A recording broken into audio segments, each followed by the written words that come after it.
Hello friends, போன வீடியோல நம்ம கோல்டன் ரூல்ஸ் ஆஃப் அக்கவுண்டிங் வச்சு பார்த்தோம். ஏன்னா அதுதான் வந்து ஒரு அக்கவுண்டோட பேசிக். இந்த வீடியோல நம்ம அந்த கோல்டன் ரூல்ஸ் மாதிரியே ஒரு ரூல் தான் பார்க்க போறோம். ஆனா this is not a rule. அக்கவுண்ட்ஸ்ல இது ஒரு ரூல் அப்படினு சொல்லி அவங்க சொல்லல. இந்த ரூல் வந்து நம்ம புரிஞ்சிக்கிறதுக்காண்டி லாஜிக்கல் அண்டர்ஸ்டாண்டிங் காண்டி கொண்டு வர சொல்லப்பட போற ஒரு விஷயம். இந்த ரூல் நீங்க இந்த கான்செப்ட் தெரிஞ்சாலே போதும். கோல்டன் ரூல்ஸ் அந்த அளவுக்கு இம்பார்ட்டன்ட் கிடையாது. ஆனா கண்டிப்பா இந்த கான்செப்ட் உங்களுக்கு கிளியரா புரிஞ்சாதான் இதை அப்ளை பண்ணனும். இல்லனா கோல்டன் ரூல்ஸே அப்ளை பண்ணுங்க. பிகாஸ் இது வந்து கிளியரா புரியலனா மிஸ்டேக் ஆக சான்ஸ் இருக்கு. ஆனா ரொம்ப ஈஸியான கான்செப்ட் சொல்லிறேன். ஃபர்ஸ்ட் நமக்கு அதுல வந்து மூணு அக்கவுண்ட் பார்த்தோம். Personal account, real account, nominal அக்கவுண்ட்னு பார்த்து பிரிச்சு அதுக்கு அப்புறமா நம்ம வந்து டெபிட் கிரெடிட் கண்டுபிடிக்க சொன்னோம். இந்த மாதிரி இப்போ நான் சொல்ல போற லாஜிக்கல் ரூல்ல நம்ம அந்த மாதிரி பர்சனலா, ரியலா, நாமினலான எதையுமே நம்ம பிரிக்க தேவையில்லை.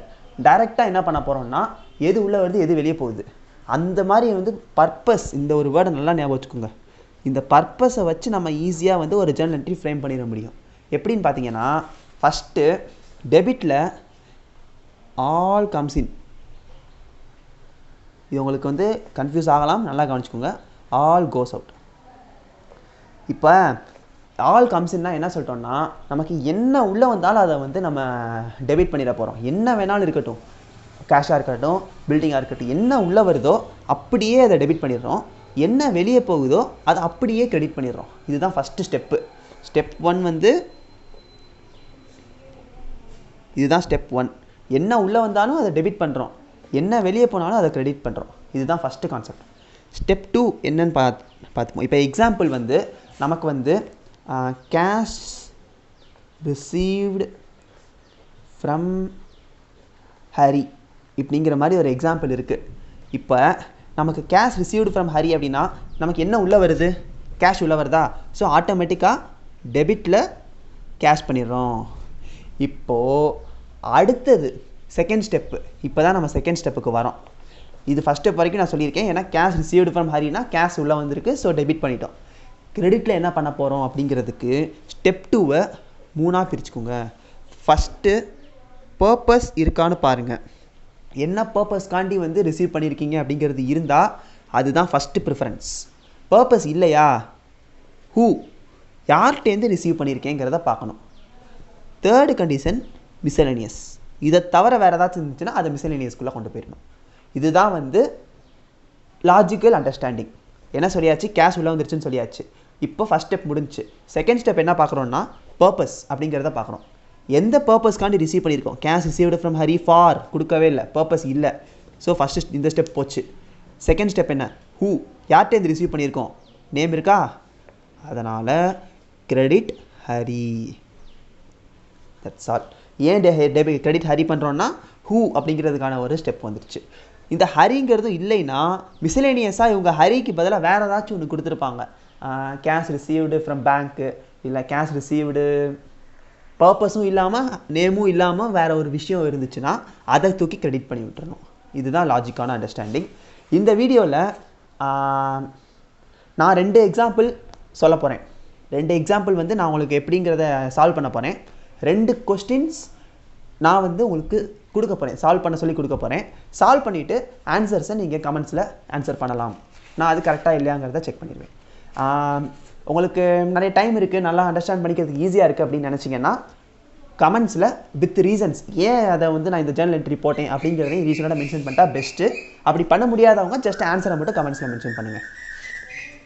கொஸ்டின் நம்பர் 1 என்னென்னு பார்த்தீங்கன்னா,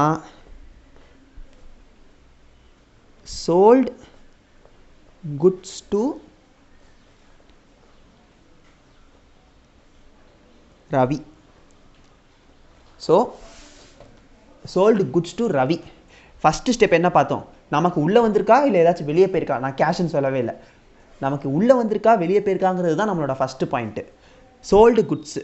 ஸோ குட்ஸு நம்ம கையை விட்டு வெளியே போயிருக்கு. வெளியே போயிருக்குன்னா என்ன சொல்லியிருக்கேன்? ஆல் கோஸ் அவுட் அப்படின்னு சொல்லியிருக்கேனா? ஸோ எதை வெளியே தூக்க போகிறோம்னா டூ குட்ஸுன்னு போட்டுறக்கூடாது. முக்கியமான விஷயம், குட்ஸுன்னு கொடுத்தா மட்டும் டூ குட்ஸுன்னு போடக்கூடாது. அதுக்கு பதிலாக அக்கௌண்டிங் டேர்மான சேல்ஸ், ஏன்னா நம்ம சேல்ஸ் பண்ணனால தானே குட்ஸ் வெளியே போயிருக்கு. ஸோ டூ சேல்ஸ் அப்படின்னு போடுறோம். இப்போது இது முடிஞ்சிருச்சு. அடுத்த ஸ்டெப் என்ன பார்த்தோம்? பர்பஸா, ஹூவா, இல்லை மிஸ்செலேனியஸான்னு பார்த்தோம். பர்பஸ் இருக்கா? ஃபார் எதுக்காண்டி வித்தேன்னு சொல்லலை. ஸோ பர்பஸ் இல்லை. ஹூ, ரவி இருக்குது, பிரச்சனையே கிடையாது. Ravi account debit. ஏன் ரவி அக்கௌண்ட் டெபிட் பண்ணுறோன்னா ஹூங்கிறதுக்கான நேம் இருக்குது. நெக்ஸ்ட்டு பார்த்தீங்கன்னா இன்னொன்று ஒரு எக்ஸாம்பிள் சொல்கிறேன். Paid rent to landlord. Okay, இந்த இதுக்கு வந்து கிளியராக அண்டர்ஸ்டாண்ட் பண்ணுறவங்க கம்பல்சரியாக ஜேர்னல் என்ட்ரியை ஈஸியாக போட்டுற முடியும். ஃபஸ்ட்டு பெய்டு ரெண்ட்டுன்னு சொல்லிட்டோம். நம்ம கையை விட்டு என்ன வெளியே போயிருக்கு? ரெண்ட்டு பே பண்ணியிருக்கோம். அதனால என்ன அர்த்தம்? காசு வெளியே போயிருக்கா. ஸோ டூ கேஷ் போட்டாச்சு. இப்போது ஃபஸ்ட் ஸ்டெப் முடிஞ்சு. செகண்ட் ஸ்டெப் என்னென்னு பார்த்தீங்கன்னா பர்பஸ் பார்க்கணும், ஹூ பார்க்கணும், மிஸ்செலேனியஸ் பார்க்கணும். பர்பஸ் இருக்கா? இருக்குது. ஸோ என்ன பர்பஸ்? எதுக்காண்டி நான் பே பண்ணியிருக்கேன்? ரெண்ட்டுக்காண்டி பே பண்ணியிருக்கேன். அதனால் பர்பஸ் வந்து rent. So rent account debit to cash. இந்த இடம் தான் வந்து நிறைய பேர் மிஸ்டேக் பண்ணக்கூடிய இடம். ஏன்னா லேண்ட்லார்ட்டுக்கு தானே பே பண்ணியிருக்கேன்னு சொல்லிட்டு ஈஸியாக லேண்ட்லார்ட் டு கேஷ்னு போட்டுறாங்க. அதுதான் கிடையாது. ஃபஸ்ட்டு பர்பஸை பார்க்கணும். பர்பஸ் இல்லைனா தான் அடுத்து யார்கிட்ட கொடுக்குறோம் அப்படிங்கிறத பார்க்கணும். இங்கே பர்பஸ் இருக்குது, அதனால rent account debit to cash போட்டாச்சு. இது நான் 2 தேர்ட் அண்ட் ஃபோர்த்து கொஸ்டின் நான் உங்களுக்கு கொஸ்டின் கொடுக்குறேன். சால்வ் பண்ணிவிட்டு கமெண்ட்ஸில் வந்து ஆன்சர்ஸ் பண்ணுங்கள்.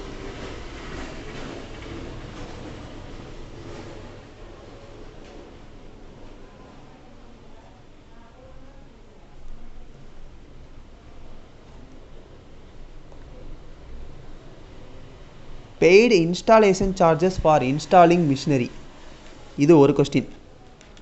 நான் வந்து ஒரு மிஷினரியை இன்ஸ்டால் பண்ணுறதுக்காண்டி இன்ஸ்டாலேஷன் சார்ஜஸ் பே பண்ணுறேன்.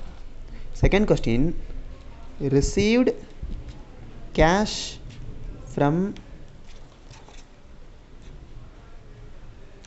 Priya for purchasing a pen. நான் பிரியாட்டேருந்து பணம் வாங்குகிறேன். எதுக்காண்டி? ஒரு பேனா பர்ச்சேஸ் பண்ணுறதுக்காண்டி வந்து பணம் வாங்குகிறேன். இது கொஞ்சம் ட்விஸ்டட் என்ட்ரிஸ். ட்ரை பண்ணி பாருங்கள், கமெண்ட் செக்ஷனில் போடுங்க. நான் மேக்ஸிமம் கரெக்டான கமெண்ட்ஸ் பண்ணிட்டீங்கன்னா பிரச்சனை இல்லை. அப்படி இல்லைன்னா இந்த 2 வீடியோவும் நான் ஆன்சர் பண்ணி இன்னொரு வீடியோ போடுறேன். Thank you friends. ஏதாச்சும் டவுட்ஸ் இருக்குன்னா கமெண்ட்ஸில் கேளுங்க.